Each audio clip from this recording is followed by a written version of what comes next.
আজকে বাড়ির সজনের শাক তুলেছি। আজকে সজনের শাক ভাজা করব। দেখুন আমরা কিভাবে সজনের শাক ভাজা করি। নমস্কার বন্ধুরা, শিলার রান্নাঘরে আপনাদেরকে স্বাগত। তা দেখতে থাকুন আমরা কিভাবে আজকে সজনের শাক ভাজা করছি। সজনের শাকটা বেছে ধুয়ে রেখেছি, দেখতে থাকুন। তাহলে সজনের শাক শরীরের পক্ষে অনেক উপকারী। কীভাবে তৈরি করছি আমরা সজনের শাক, দেখতে থাকুন। সজনের শাকটা কেটে নেব।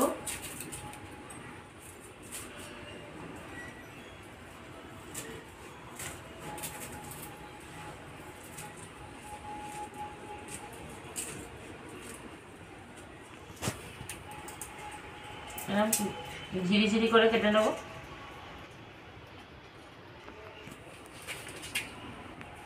আমি রসুনটা ছাড়িয়ে নিচ্ছি। আমাদের এখানে খুবই বৃষ্টি হচ্ছে, তাই আমরা এখন চেষ্টা করছি ঘরেই রান্না করে আপনাদেরকে দেখানো। সজনে শাক ভাজা করব বলে গ্যাসটা ধরিয়ে নেব। কড়াই চাপিয়ে দেব। সাদা তেল দিয়ে দেব।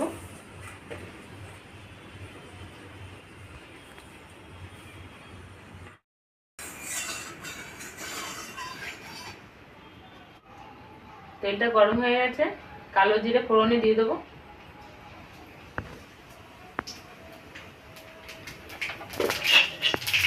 থেতো করে রাখা রসুনটা দিয়ে দেব।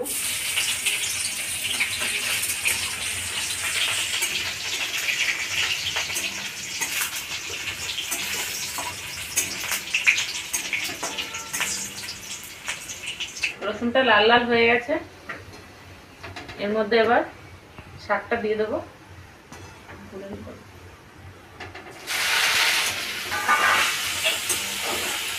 চেরা কাঁচা লঙ্কাটা দিয়ে দেব।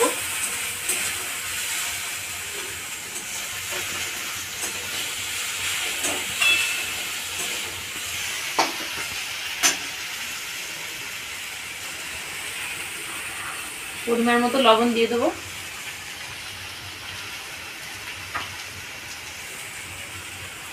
হলুদ গুঁড়ো দিয়ে দেবো। ভালো করে নেড়ে দেবো।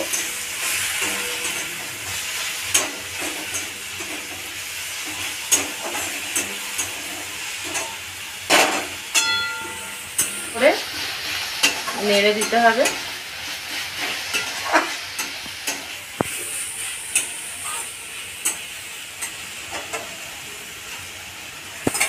সজনের শাক শরীরে খুব উপকারী, তাই আজকে আমরা দেখাচ্ছি কত সহজে সজনের শাক রান্না করা যায়। আপনার বাড়িতে আমাদের রেসিপিটা দেখুন, তৈরি করুন। ইউটিউব থেকে যারা দেখেন আমাদের রান্না, আমাদের ইউটিউব চ্যানেল শিলার রান্নাঘর চ্যানেলটিকে সাবস্ক্রাইব করে পাশে থাকবেন। ফেসবুক থেকে যারা আমাদের রান্না দেখেন, ফেসবুক পেজ শিলার রান্নাঘর পেজটিকে ফলো করে আমাদের পাশে থাকবেন।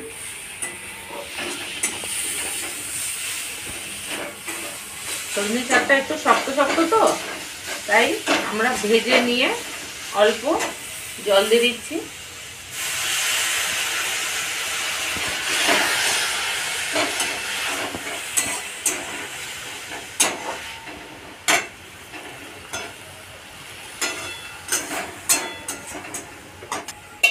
এবার ঢেকে দেবো,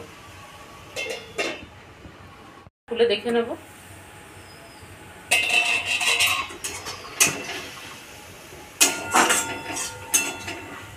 শাকটা একটু নরম নরম হয়ে গেছে।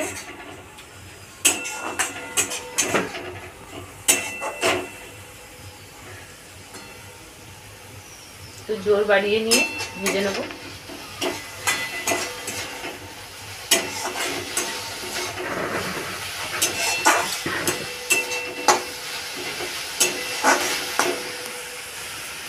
অল্প সামান্য একটু চিনি দেব। ভালো করে নেড়ে দেবো। সজনের শাকের গন্ধটাই খুব ভালো লাগে, আর রসুন ফোড়ন যাতে দেবেন তাতেই একটু সুন্দর গন্ধ লাগে।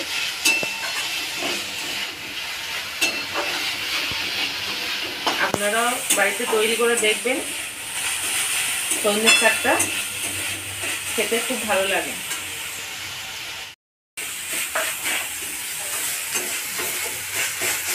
এরকমভাবে আস্তে আস্তে নরম করে নেব।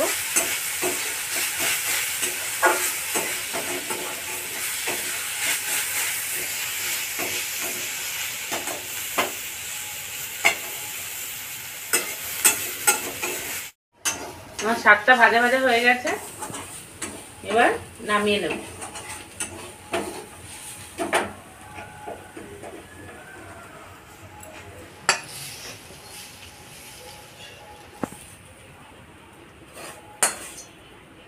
তৈরি হয়ে গেল আমাদের সজনের শাক ভাজা।